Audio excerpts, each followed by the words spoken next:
saiba a vossa mão esquerda o que a vossa mão direita deu, né? É no capítulo 13, o item, a beneficência, é o item 12. Tá? Como ele é um pouquinho longo, eu vou tentar pelo menos ler o primeiro parágrafo, e aí os demais a gente lê em casa, ok? E começa dizendo assim: sede bons e caridosos, essa é a chave dos céus, chave que tendes em vossas mãos. Toda a eterna felicidade se contém neste preceito. Amai-vos uns aos outros. Não pode a alma elevar-se às altas regiões espirituais, senão pelo devotamento ao próximo. Somente nos arroubos da caridade encontra ela ventura e consolação. Sede bons, amparai os vossos irmãos, deixai de lado a horrenda chaga do egoísmo. Cumprindo esse dever, abrir-se-vos-á o caminho da felicidade eterna. Aos demais, qual entre vós ainda não sentiu o coração pulsar de júbilo na íntima alegria a narrativa de um ato de bela dedicação de uma obra verdadeiramente caridosa? Se unicamente buscasses a volúpia que uma ação boa pronuncia, conservar-vos-íeis sempre na senda do progresso espiritual. Não vos faltam os exemplos, rara é apenas a boa vontade. Notai que a vossa história guarda piedosa lembrança de uma multidão de homens de bem. Não vos disse Jesus tudo o que concerne às virtudes da caridade e do amor? Por que desprezar os seus ensinamentos divinos? Por que fechar o ouvido às suas divinas palavras, o coração a todos os seus bondosos preceitos? Quisera eu que dispensassem mais interesse, mais fé às leituras evangélicas. Desprezam, porém, esse livro. Consideram no repositório de palavras ocas uma carta fechada. Deixam no esquecimento esse código admirável. Vossos males provêm todos do abandono voluntário a que votais esse resumo das leis divinas. Lede-lhes as páginas cintilantes do devotamento de Jesus e meditai-las. Então, é um pouquinho mais longo, mas é uma belíssima passagem. Eu vou até deixar aqui depois para reler de novo, porque a gente vê que nesse momento, né, o mundo mesmo passa por uma falta assim, de atenção uns com os outros, né? A gente vai deixando as coisas passarem, aquele carinho, aquele sentimento de fraternidade mesmo, de estarmos juntos, tudo isso às vezes vai esfriando com o tempo. E isso também é caridade. Então faz uma bela assim, chamada para todos nós aqui nesse momento. Boa noite, Rafael, seja bem-vindo. Então vamos assim fazer a nossa prece, agradecer a Deus, a Jesus, aos espíritos amigos que nos amparam, nos socorrem nesse momento, Caibaxútel, que possa nos envolver, dando assim, Pai amado, essa oportunidade do aprendizado, abrindo as nossas mentes, mas também serenando e acalmando os nossos corações, para que nós possamos, da melhor forma, compreender tudo que o nosso irmão Sérgio nos trará essa noite. Que ele seja intuído pelos bons amigos espirituais e que nós aqui possamos estar envolvidos numa mesma sintonia. A sintonia, Pai, da compreensão, a sintonia do amor, a sintonia, Pai, da vontade, porque é o que mais precisamos ter dentro de nós, é a vontade, para assim nos esforçarmos dia a dia, Pai, na nossa modificação, na nossa transformação. Que todos nós possamos assim, através do estudo dessa noite, fazermos a nossa reflexão, para que o dia de amanhã, Pai, seja novamente um dia de esforço e de prática de tudo que hoje viemos buscar aqui. Obrigada, e te pedimos assim a tua permissão para iniciarmos nessa noite o estudo do livro O que é o Espiritismo. Graças a Deus, graças a Jesus, graças aos bons amigos espirituais que nos envolvem, hoje e sempre. Que assim seja. Sérgio, meu amigo, uma boa noite para você de estudo, que Jesus te abençoe, e nós aqui ficamos te envolvendo com todo o nosso carinho. Oi, Elisa, boa noite, minha amiga. É só levantar a mãozinha que eu te passo. Obrigado, Elô. boa noite para você. Boa noite, Rafael, Ana, Lisa. Que possamos aproveitar esses momentos aqui reunidos para conhecermos um pouquinho mais do pensamento de Kardec acerca da nossa doutrina espírita, que é, em última análise, o objetivo desse livro, em que ele vem refutando as contradições que o Espiritismo vinha suscitando entre aqueles que não aceitavam os seus conceitos. Nós estamos então na parte do livro que trata dos argumentos trazidos por um representante da igreja, o padre, ele apresentando os seus argumentos pelos quais ele contradiz a doutrina espírita. Vamos ver então, dando continuidade a esse estudo, quais são as questões hoje que temos aqui seguindo aqui o livro, né? Bom, então o padre agora vai fazer o seguinte argumento. Concordo que nas questões gerais o Espiritismo está de acordo com as grandes verdades do cristianismo. Mas sob o ponto de vista dos dogmas, ocorre o mesmo? Ele não contradiz certos princípios que a Igreja nos ensina? Quer dizer, na questão anterior, o padre havia suscitado que o Espiritismo não está de acordo com todos os pontos que as demais correntes religiosas abrigadas no cristianismo defendem.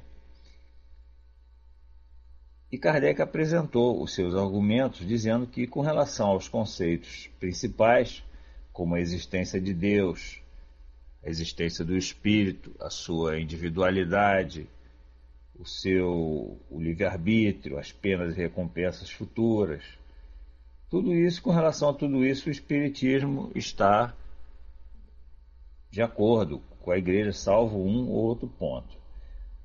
O Espiritismo proclama o Deus único, como todas as religiões, soberanamente bom e justo, o livre-arbítrio, que o homem é recompensado, punido pelo bem ou pelo mal que houver feito.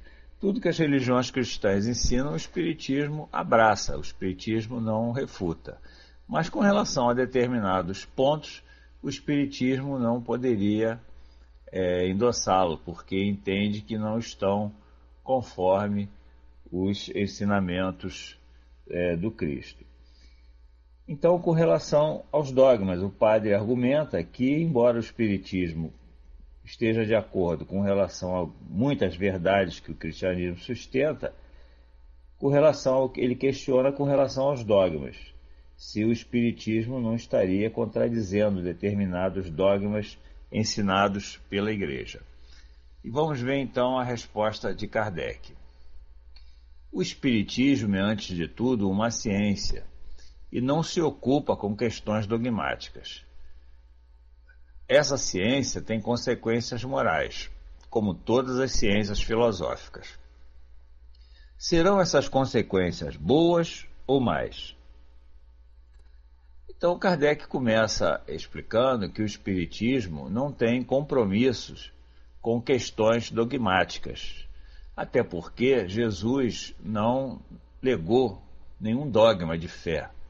Todo o ensinamento de Jesus, ele era objetivo, ele ensinava que a prática da fé, da confiança em Deus, que elas independem de formalismos, independem de rituais, independem de liturgias. Exato, Liz, era um ensinamento simples, claro, objetivo, direto, né? Então, que o Espiritismo não tem nenhum compromisso com as questões dogmáticas. E que ele traz consequências morais, como todas as demais correntes filosóficas, demais correntes religiosas. Então, ele indaga se essas consequências seriam boas ou mais. Quer dizer, isso é o que interessa. quais são as consequências morais dos ensinamentos que o Espiritismo traz. Com relação aos dogmas, Jesus não instituiu nenhum dogma para a prática da fé, então o Espiritismo também não tinha porquê, uma vez que ele representa o cristianismo redivivo, o cristianismo original, o cristianismo do Cristo, não o cristianismo dos homens, ele não teria por que estar preocupado com dogmas. E com relação às consequências, seriam elas boas ou más? Indaga Kardec.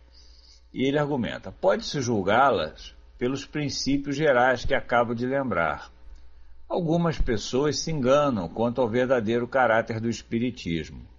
A questão é muito séria e merece alguns esclarecimentos.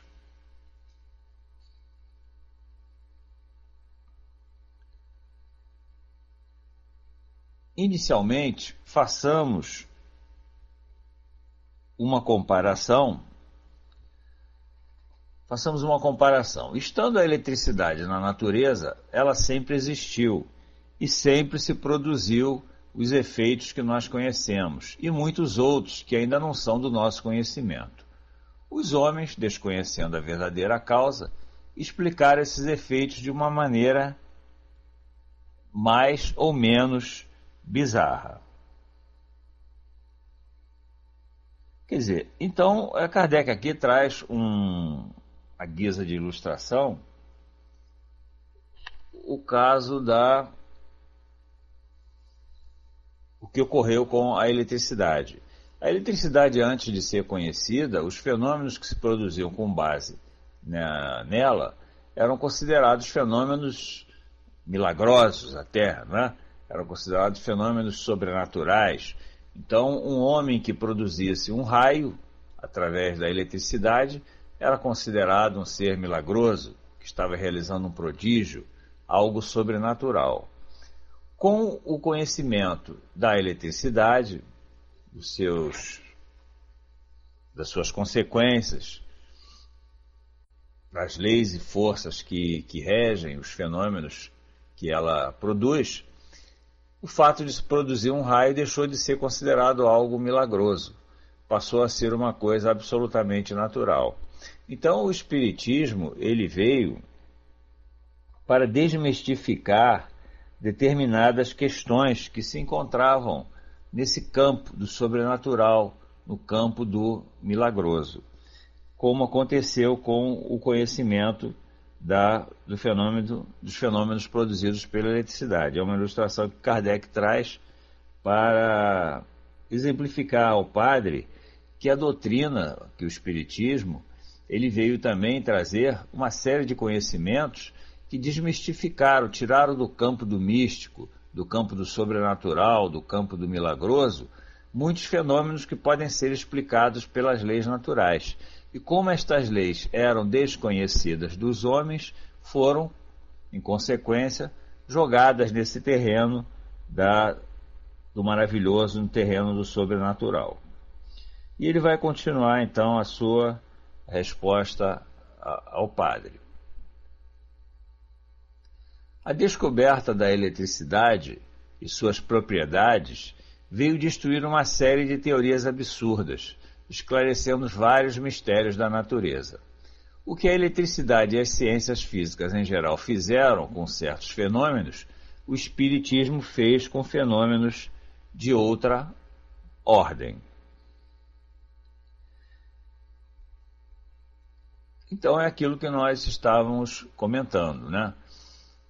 Do mesmo modo que o conhecimento da eletricidade explicou a produção de determinados fenômenos que até então, por terem suas causas desconhecidas, foram jogados no campo do místico, do sobrenatural, o Espiritismo vem fazer o mesmo com relação a fenômenos de outra natureza, fenômenos que envolvem o mundo espiritual, que envolvem os espíritos e as leis espirituais. Esses fenômenos, como também não eram conhecidos as suas causas, eles eram tidos como fenômenos sobrenaturais. E o Espiritismo veio tirar dessa ordem das coisas místicas, das coisas extraordinárias, das coisas maravilhosas, mostrando que os fenômenos que os espíritos produzem também são fenômenos absolutamente naturais, são fenômenos baseados em leis naturais, que não há nada de extraordinário, nada de sobrenatural. O espiritismo está fundamentado, continua Kardec, na existência do mundo invisível, formado por seres incorpóreos que povoam o espaço, e que não são outros senão as almas daqueles que viveram sobre a Terra, ou em outros globos onde deixaram seus envoltórios materiais. São os seres aos quais damos os nomes, ou melhor, damos o nome de espíritos. Então, Kardec então está explicando aí para o padre que os fenômenos espíritas, eles acontecem estritamente dentro de leis naturais, de leis provindas do Criador, que não são derrogações dessas leis naturais, e que são produzidos por essas leis, produzidos por seres incorpóreos, que são os espíritos, que também não são sobrenaturais, são seres também criados por Deus, absolutamente naturais, que são aqueles homens que viveram na Terra ou em outros planetas, e que deixaram seus envoltórios físicos e que agora se encontram no campo do mundo incorpóreo, no plano espiritual. Mas que nem por isso deixam de estar de posse de suas inteligências, de seus conhecimentos, de seu livre-arbítrio, podendo, em consequência, produzir também fenômenos. Só que são fenômenos de outra natureza, fenômenos que não podem ser explicados pelas leis que regem a matéria, porque são fenômenos que envolvem um outro tipo de matéria, uma matéria numa outra dimensão diferente da matéria corpórea, da matéria que nós conhecemos aqui no mundo material, no mundo terreno. Por isso eles não podem ser explicados por essas ciências, porque essas ciências se ocupam com as leis que regem a matéria terrena, a matéria corpórea, como nós a conhecemos. E o Espiritismo veio para explicar os fenômenos que essas leis materiais não podem explicar.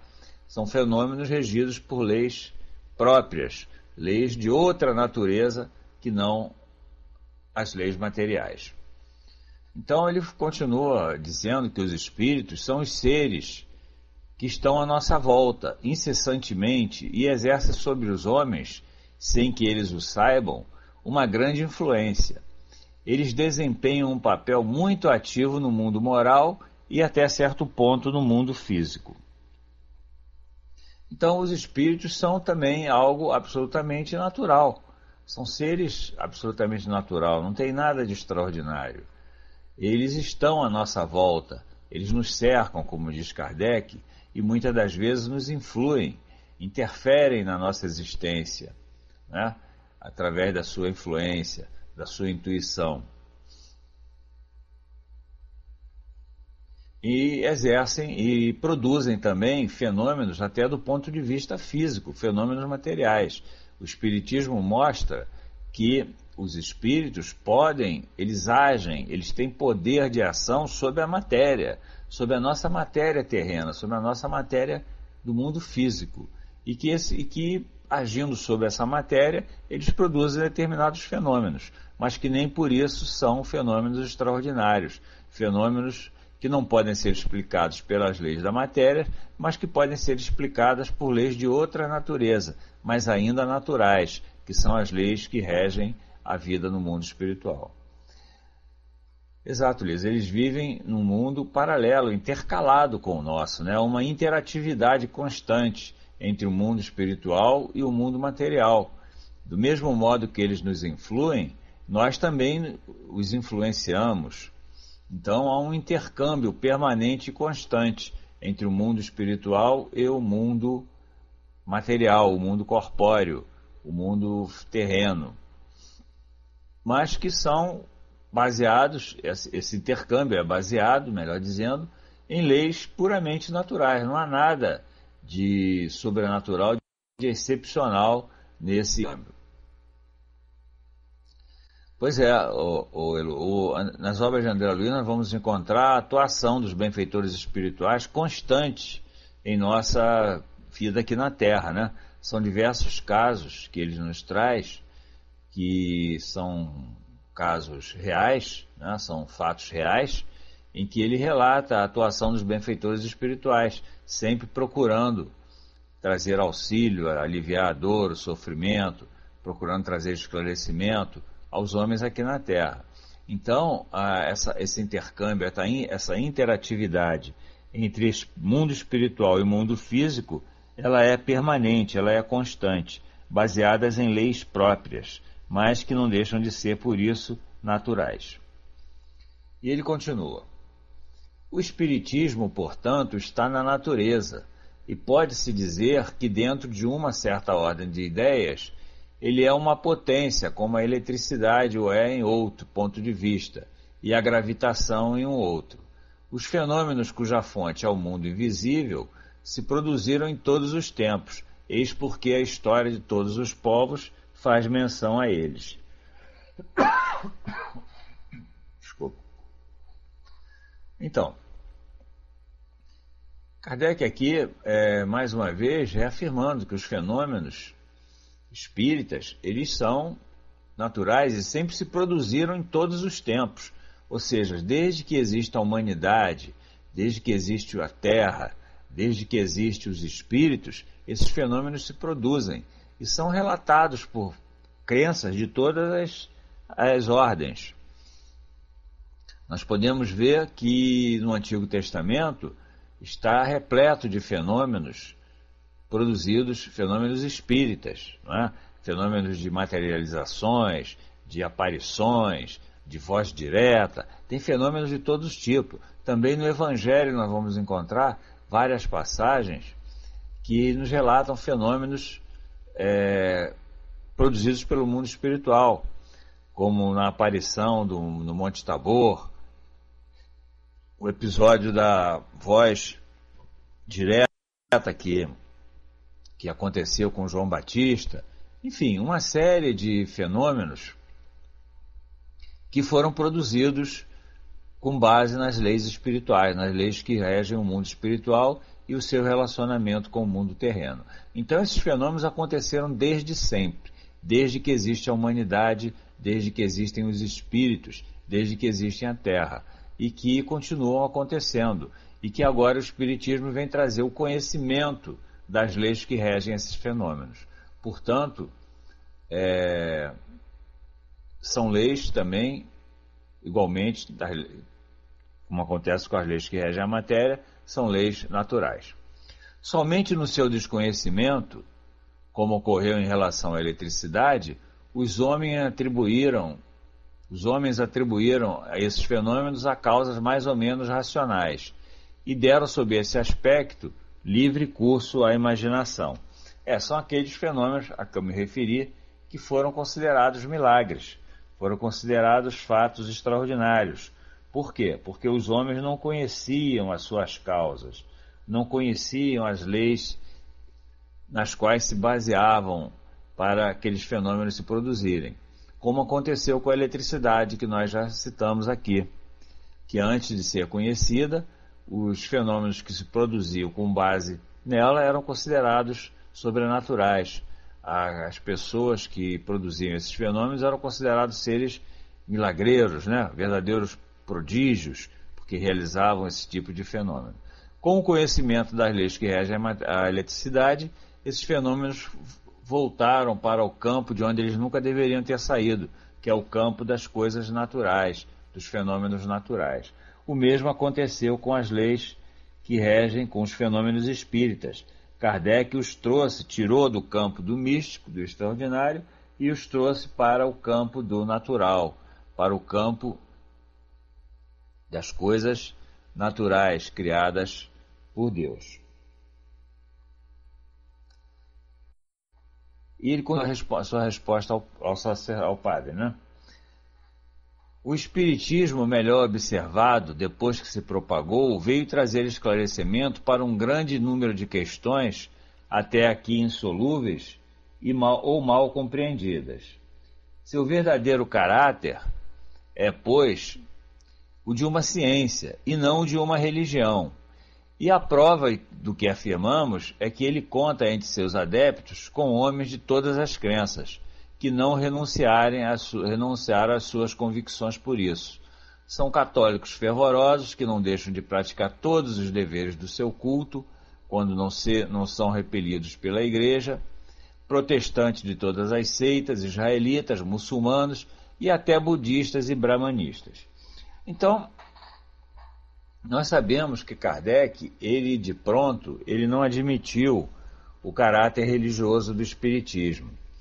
Porém, mais tarde, na Revista Espírita, de dezembro de 1868, ele vem esclarecer definitivamente essa questão, explicando que não admitiu o caráter religioso do espiritismo para que a doutrina não nascesse já sob a ótica de uma nova religião, que a Terra, a humanidade, já tinha muitas religiões à sua disposição, e que essas religiões não estavam dando conta de melhorar a humanidade. Então o espiritismo não queria ser confundido com mais uma religião, mais um segmento religioso a se juntar a tantos outros existentes da época. Por isso Kardec, no início, ele resistiu a aceitar o caráter religioso do espiritismo. Porém, mais tarde, nessa revista que eu estou me referindo, dezembro de 1868, se eu não estou aqui cometendo um equívoco, né, com relação à data da revista, que a minha memória pode estar falhando, mas eu tenho quase certeza que é isso mesmo, dezembro de 68, ele veio dizer que o espiritismo não era uma religião do ponto de vista formal, porque o espiritismo não tem dogmas, como o padre aí sustenta, o espiritismo não tem cultos externos, o espiritismo não tem... Eu posso verificar aqui também rapidinho, mas aí eu teria que parar com o estudo. O espiritismo não tem liturgias, né? Não tem hierarquias, né? Não é, por exemplo, pastores nem sacerdotes.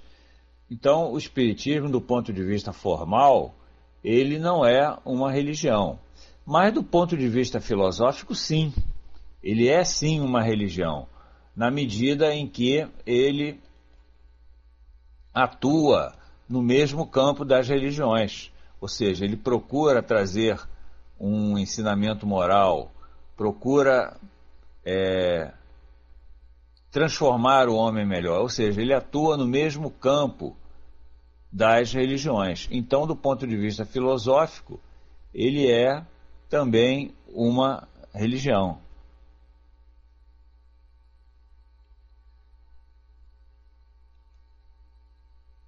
Ou seja, ele tem também o caráter religioso. Ele atua no campo das religiões, ele traz um ensinamento moral, ele procura fazer o homem melhor, que é o objetivo último de todas as religiões. Todas as religiões, cada um ao seu modo, cada um com a sua forma, né, com seus cultos, com seus rituais, cada uma com a sua doutrina, com seus conceitos próprios, todas elas visam o mesmo objetivo: trazer um ensinamento moral e fazer o homem melhor, tornar o homem melhor. Não existe religião com o objetivo de piorar o homem, de fazer o homem pior, né? De fazer a humanidade regredir. Toda religião objetiva o bem, não há religião que ensine o mal. Então, desse ponto de vista, o espiritismo é também uma religião, porque ele atua nesse campo religioso. Mas do ponto de vista formal, não, ele não é uma religião. Ele é, então, uma doutrina, né? Uma doutrina com bases científicas, porque ele é resultado de um processo experimental. Kardec não criou uma doutrina e saiu por aí tentando convencer as pessoas. Não, ele é resultado de um processo experimental. Ele ouviu os espíritos, ele comparou as respostas, ele só incorporou a doutrina, aquilo que passava pelo crivo da razão e também pela concordância universal dos espíritos. Então houve um processo experimental para a elaboração da doutrina. E desse processo experimental surgiu uma filosofia, que é a filosofia espírita, que trata da questão existencial, como todas as filosofias, né, existentes, né? Elas procuram tratar de questões existenciais, explicar o porquê das coisas. Então, o Espiritismo atua nesse campo também.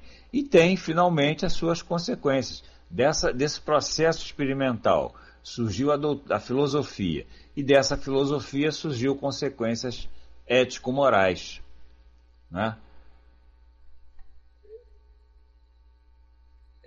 De onde vem a frase, eu não sei, Eduardo, não sei quem foi o autor dessa frase, mas é isso aí, é perfeita. Ela define com exatidão, né, o que é o Espiritismo. Uma filosofia de base científica e consequências ético-morais, como nós estamos aqui tentando explicar, né, tentando transmitir. Dessa filosofia surgiram consequências éticos-morais, visando tornar o homem melhor, visando fazer homens de bem.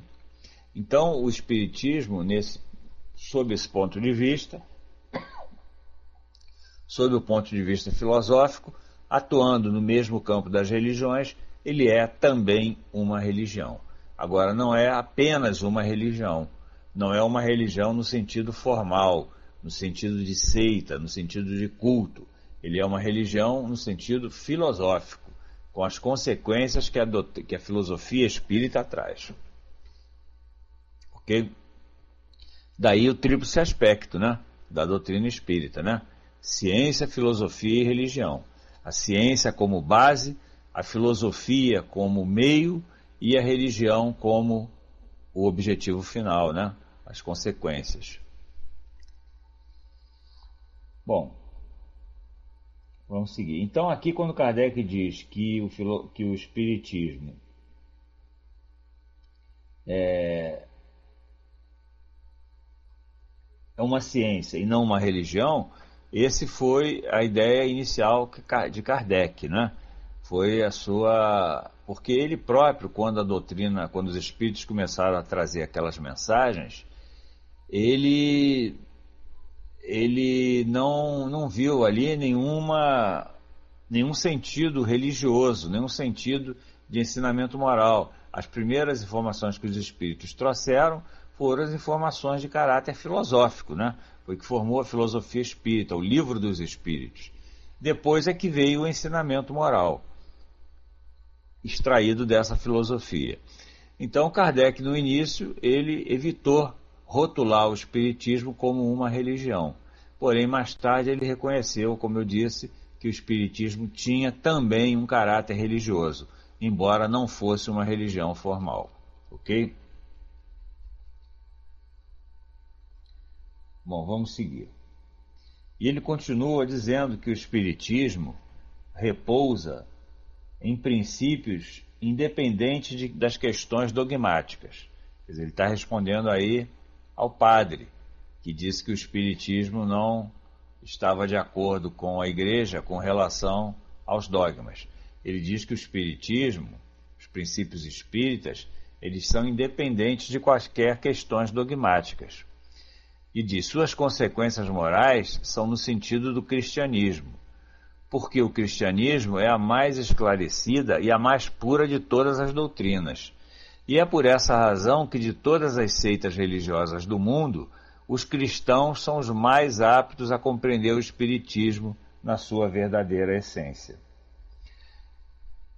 No Evangelho segundo o Espiritismo, Kardec fala sobre isso, quando ele diz por que o ensinamento moral que o Espiritismo abraçou é o ensinamento do Cristo. E ele diz que simplesmente por uma razão, porque não há outro melhor.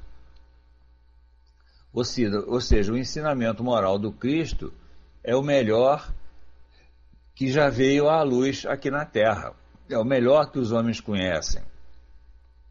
E todos esses esses conceitos religiosos que existem. Então, o Espiritismo é o ensinamento o ensino moral do cristianismo é o que mais atende às necessidades do homem, é o mais completo.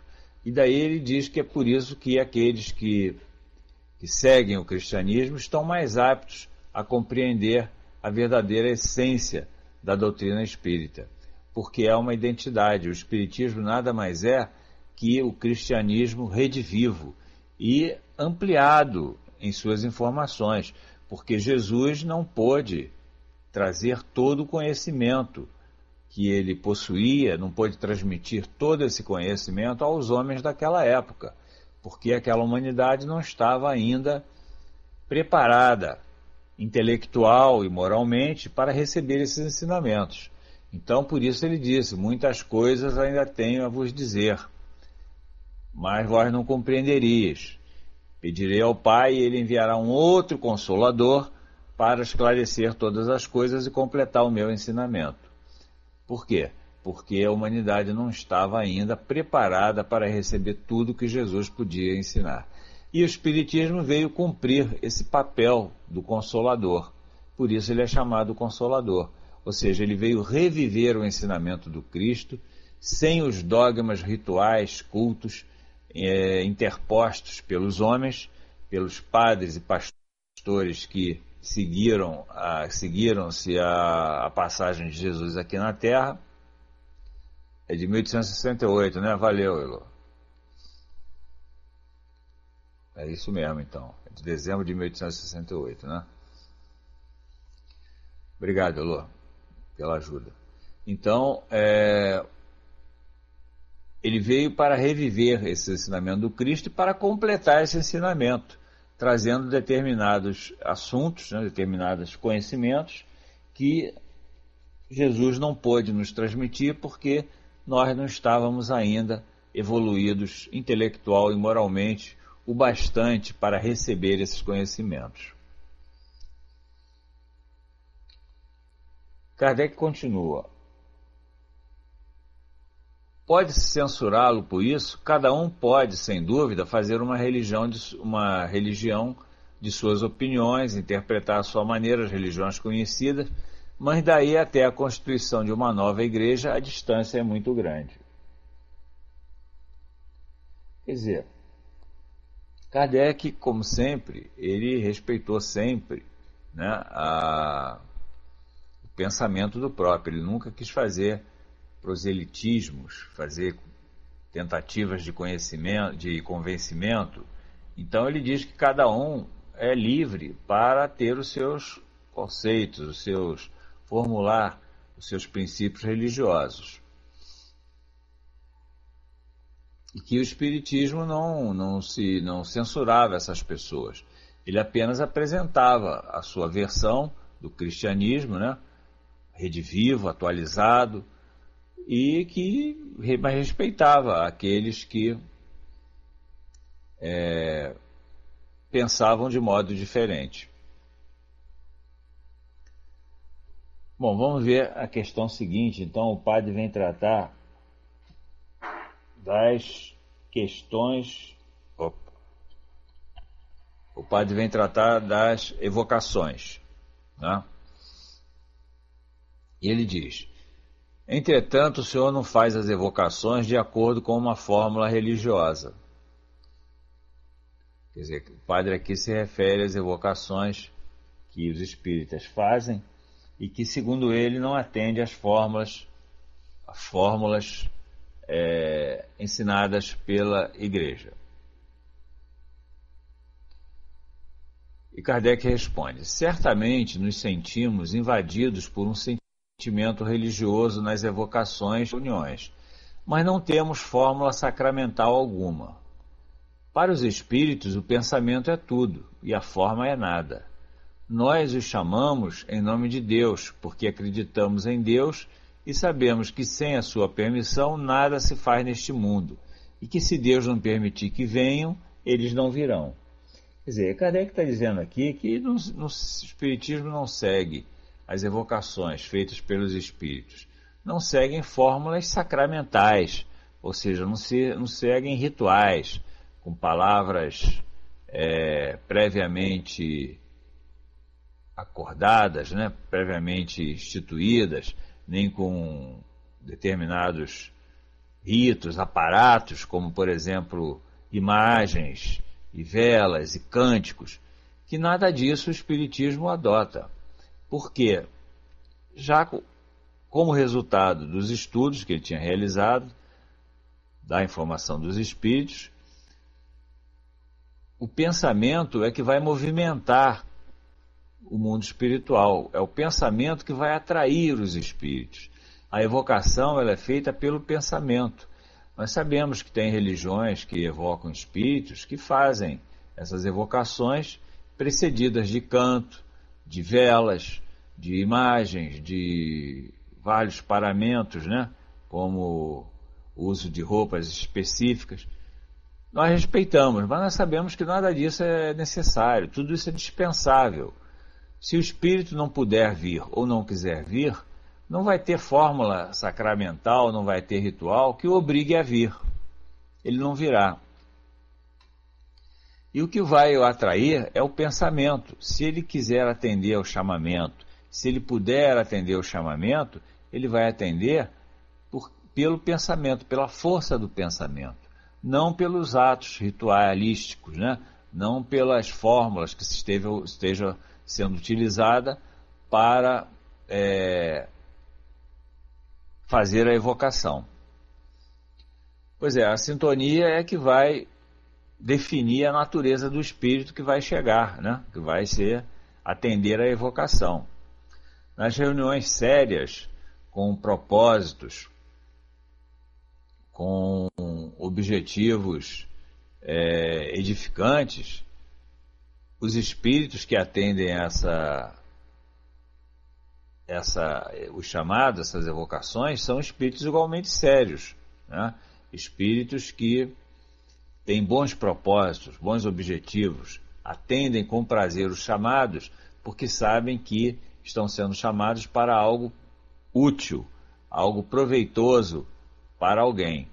Agora, as reuniões frívolas, meramente por brincadeira, por divertimento, então essas o que vai acontecer? Elas, pela sintonia dessas pessoas, o pensamento vai atrair espíritos igualmente frívolos, brincalhões, perturbadores, que vão ali comparecer, muitas das vezes até se passam por outros, por algum nome eminente, né? Alguma figura de grande notoriedade aqui na Terra, vão dar declarações, vão dar mensagens que não, ou mensagens pouco relevantes, pouco edificantes, com palavras chulas, ideias negativas, ou então vão mistificar, vão florear as mensagens, querendo se passar por algo que eles não são, ou que ainda não chegaram, ainda não atingiram aquele nível, né? Então, é o pensamento que vai determinar a sintonia que vai permitir a ação dos espíritos. Assim, tem esses espíritos brincalhões, eles respondem a qualquer coisa, esses espíritos mistificadores. Ele nunca vai dizer que não sabe uma coisa que está sendo perguntada, não tem como responder. Ele responde sobre qualquer assunto, né? Eles sabem tudo, porque eles estão mistificando. Então, o propósito, o objetivo da reunião é o que Kardec, no Livro dos Médiuns, tratou como a influência nas manifestações espíritas, né? O meio que está envolvendo a reunião, que é ditado pelos propósitos, pela qualidade moral dos presentes, é que vai estabelecer a natureza dos espíritos que estarão atendendo às evocações. Também as intenções, né? Quando a reunião tem intenção frívola, brincadeira, vai atrair espíritos brincalhões. Espírito sério não vai perder tempo de vir para uma reunião em que os presentes, os participantes, apenas objetivam divertimento, né? Brincadeiras, passatempo. Isso não vai acontecer. Então, é a influência do meio, de que Kardec tratou num capítulo do Livro dos Médiuns, que é fundamental para definir a natureza do espírito que vai atender ao nosso chamado. E Kardec continua na sua resposta.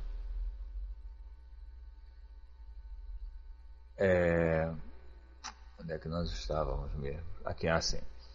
Nós procedemos em nossos trabalhos com calma e recolhimento, porque é uma condição necessária para as observações, e também porque conhecemos o respeito que se deve àqueles que não vivem mais sobre a terra, qualquer que seja a sua condição no mundo dos espíritos, feliz ou infeliz.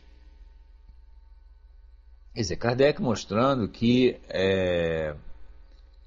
as reuniões que ele participava, né, na Sociedade Parisiense de Estudos Espíritas, com aqueles seus primeiros seguidores, que o objetivo dessas reuniões eram sempre sérias. Então, os espíritos eram chamados com todo respeito, porque, como ele diz aqui, merece respeito todos aqueles que já viveram aqui na Terra, todos aqueles que estão no mundo espiritual, ou seja, todo e qualquer espírito merece o nosso respeito, seja ele de que natureza for, esteja em que condição estiver. E ele lembra que assim ele agia tanto com aqueles espíritos que ele considerava felizes, né, aqueles espíritos que estavam numa situação confortável no mundo espiritual, desfrutando uma boa condição, como aqueles que estavam em estado de sofrimento. Aqueles que compareciam à reunião, atendiam ao chamado, em estado de grande sofrimento moral e muitas das vezes até sentindo uma dor física, né? Pelas sensações, recordação das sensações do que sentiam aqui na Terra. E no livro O Céu e o Inferno, na segunda parte, Kardec vem trazer uma coletânea de testemunhos desses espíritos, alguns em estado de felicidade, vivendo numa condição boa, confortável no mundo espiritual, outros em condições de grande sofrimento, vivendo em grandes dificuldades, com muitas dores morais, dores físicas, né, pelas sensações, pela recordação das sensações que sentiam no corpo físico. Pois é, Eduardo, esse livro é indispensável para aquele que quer conhecer a doutrina espírita, né? É um livro realmente espetacular que tem que ser lido, tem que ser estudado com muita atenção, com muito carinho, né? Na primeira parte, Kardec faz um estudo filosófico, é um estudo comparado das doutrinas da Igreja com o que o Espiritismo ensina acerca de várias questões, como a questão do céu, do inferno, dos anjos, dos demônios, da evocação dos mortos, das penas futuras. É uma parte toda filosófica. E na segunda parte ele vem trazer esses depoimentos desses espíritos, com testemunhos da sua situação, da situação em que se encontram no mundo espiritual. Então todos os espíritos devem ser tratados com respeito, como nós fazemos nas reuniões chamadas de desobsessão, as reuniões de tratamento espiritual. Muitas das vezes aparecem espíritos em grande estado de perturbação, outros ainda impregnados na prática do mal, espíritos perturbadores, querendo tumultuar a reunião, dizendo que vão agredir os presentes, que vão acontecer.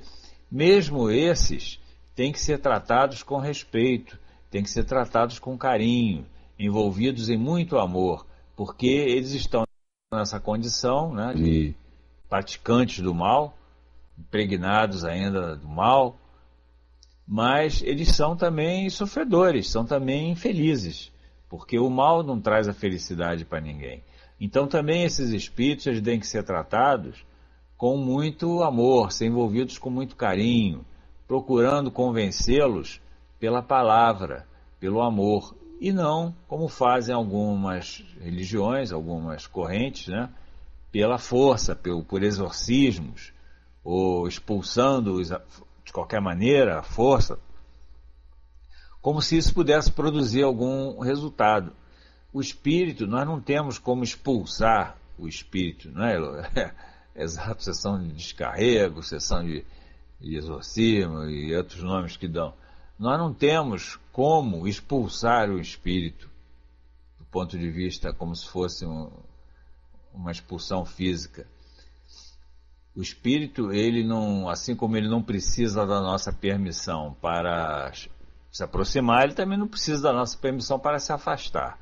Então a gente tem que resolver a questão através do convencimento, através da doutrinação, explicando àquele espírito que aquela prática que ele está adotando, que a primeira vítima daquilo é ele próprio, que ele, o principal prejudicado para aquelas atitudes, é ele próprio, o principal prejudicado é ele próprio. É tentar convencê-lo a mudar a sua postura, envolvê-lo com amor, envolver com carinho. E aí os benfeitores espirituais, né, os espíritos, aqueles que participam do plano espiritual dessas reuniões, é que vão fazer a parte principal, que é envolver esses espíritos, dar-lhes passes magnéticos, para que eles se tranquilizem, para que eles tenham, se conscientizem da necessidade de mudar. Pois é, Lô.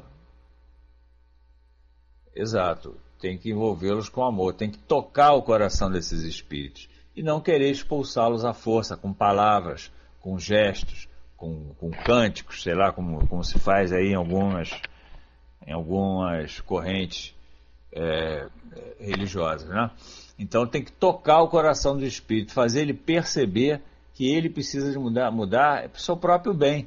Não que nós estejamos com medo deles, que ele vai fazer, vai nos agredir, que vai nos prejudicar, que vai nos perseguir. Não é isso.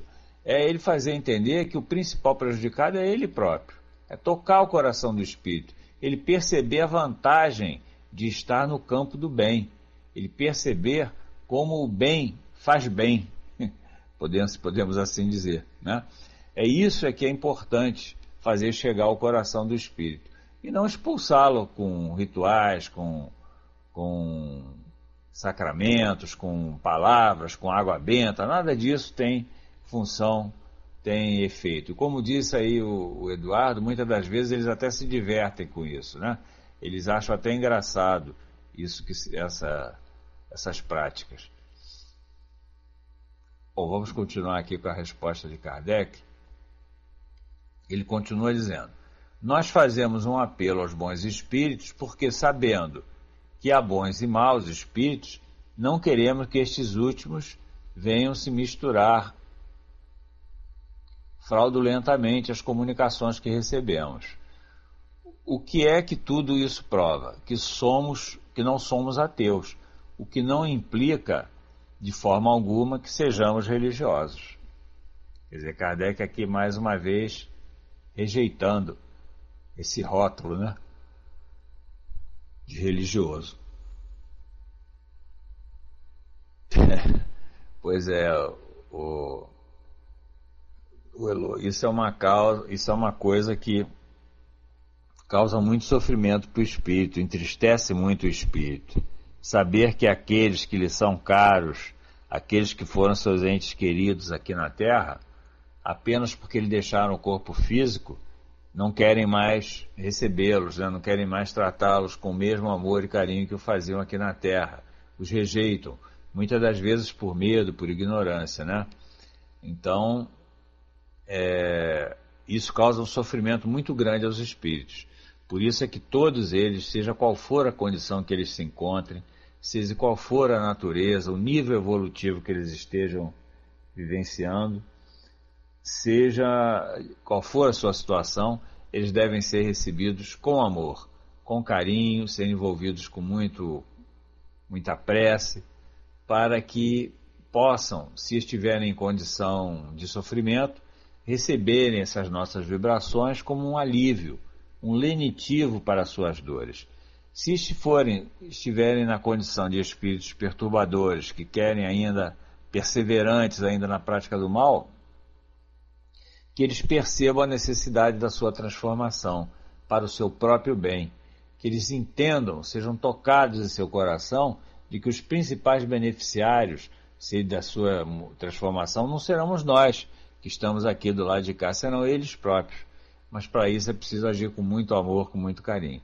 E é isso que Kardec disse aqui ao padre, que ele trata com respeito todo espírito, independente da sua situação, independente da sua condição.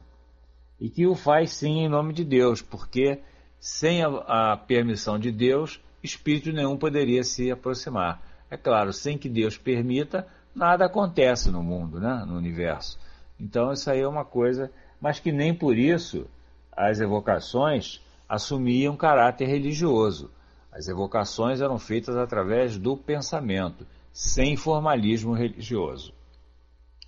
Bom, gente, a próxima questão, a resposta é um pouco longa, não vai dar tempo. Vamos então encerrando por aqui. Nós temos ainda alguns minutos, se alguém quiser fazer mais algum comentário, usando a palavra ou na área de texto, né, para a gente poder continuar refletindo, conversando, seria também muito proveitoso. Essa questão da... Elô vai falar? Então, peraí, vamos lá, Elô. Boa noite. Sérgio, é só rapidinho que eu lembrei, tem uma amiga nossa, né, que ela fez um relato pra gente, o irmão dela, quando desencarnou, ele chegou aí lá na casa dela, né, na casa da mãe e tudo, e eles viam, né, aquele vulto passando, e todo mundo entrou em polvorosa, né, ficou todo mundo nervoso, muito assustado e tudo, e aí eles foram, que são espíritas aqui do centro do Leon Denis, né, escreveram para o plano espiritual, e o plano espiritual relatou que era simplesmente o irmão que estava tendo a oportunidade de visitar, mas em virtude de estar causando tanto alvoroço, ele estava indo com uma equipe espiritual para que ele pudesse, né, e ele estava sendo amparado para poder até chegar lá e tudo, ele não estava desamparado não, e que era o irmão, mas a família ficou tão assustada que é aquela questão como botou ali da deusa, né, quando está vivo, vem cá meu amor, mas depois que desencarna, a gente fala que é obsessor, e deixa estar que todos eles, né, a gente sabe, eu estou estudando esse livro, você falou, O Céu e o Inferno, né?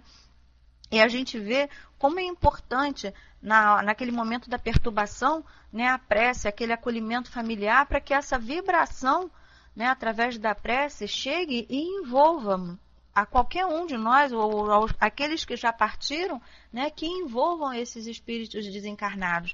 Porque é muito triste, na hora da perturbação, não receber. A gente viu na obra de André Luiz, o Nosso Lar, né, que ele esperava naquele momento que a família o enviasse a prece, né, lembrasse dele com todo carinho, e a prece que chegava até ele, que ele viu depois, era da mãe, né, que rogava por ele, e aquela moça que ao final ele atendia. Então a gente observa que às vezes a gente fala assim, fulano morreu e acabou. Não acabou não, a gente tem sempre que lembrar e enviar uma prece, porque essa prece chega a ele de qualquer forma, até que já esteja encarnado, como forma de presente, né, uma luz que clareia aquele momento ali de dificuldade.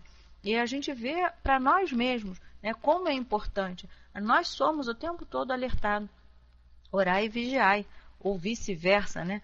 Eu sempre faço confusão na ordem, mas a gente observa, quer ficar atento mesmo, né? E sempre em oração, para que nós possamos estar com essa sintonia, porque infelizmente a gente, devido ao nosso corre-corre do dia, a gente às vezes está naquele tumulto e a gente não lembra de fazer uma prece, né?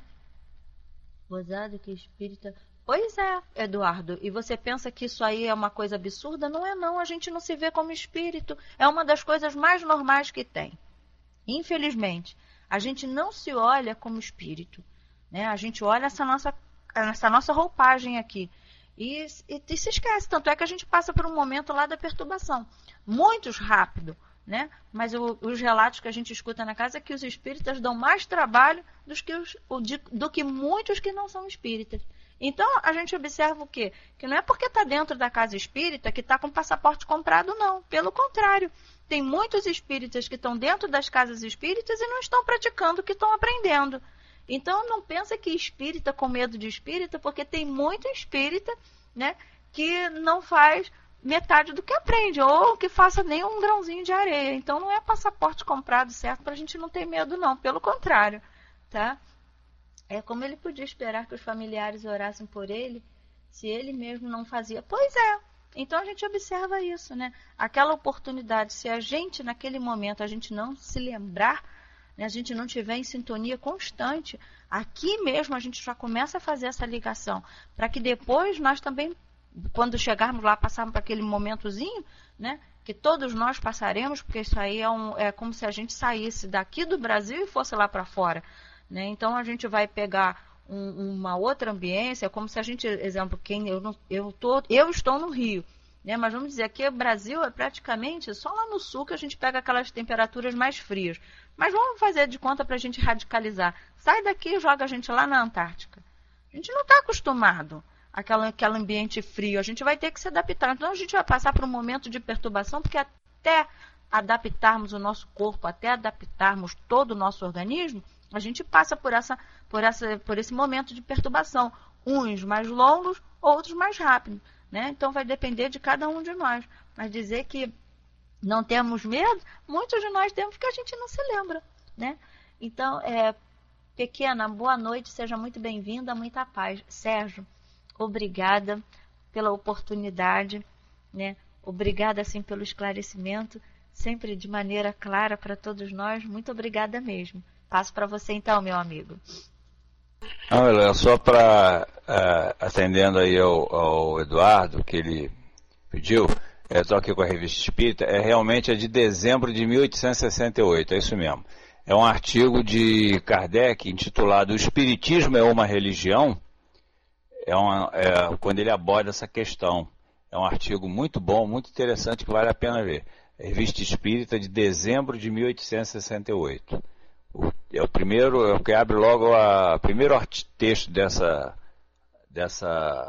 edição, né, de dezembro de 68. O Espiritismo é uma religião? Lê, que é muito interessante. E aí é que ele vem fazer essa conclusão, né, de que do ponto de vista formal, não, o Espiritismo não é uma religião. Mas do ponto de vista filosófico, sim, ele é também uma religião, além de ser uma filosofia com base científica. Por quê? Porque ele traz ensinamentos, consequências morais. Ok? Bom, gente, então era isso que tínhamos sobre o tema de hoje. Muito obrigado a todos pela companhia. Obrigado, Lisa. Vamos ver quem é que vai fazer então o encerramento da nossa reunião, a nossa prece. Alguém gostaria de fazer? Não? Então posso fazer então a prece, Lu? Podemos, né? Eduardo, acho que vai passar para o Eduardo, ver se ele... Então vamos lá, Eduardo. Boa noite a todos. Parabéns, Sérgio. O estudo foi maravilhoso.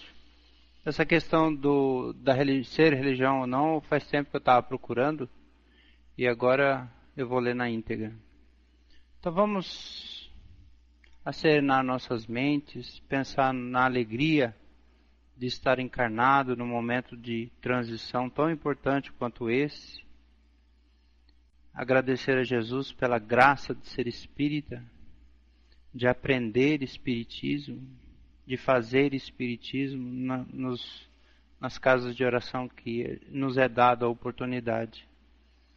Vamos lembrar também que Jesus pedirá contas do nosso conhecimento, das nossas tarefas, se fomos ou não fiéis ao aprendizado. Graças te damos, Jesus, por esta oportunidade. Abençoa todos nessa sala, no Paul Talk,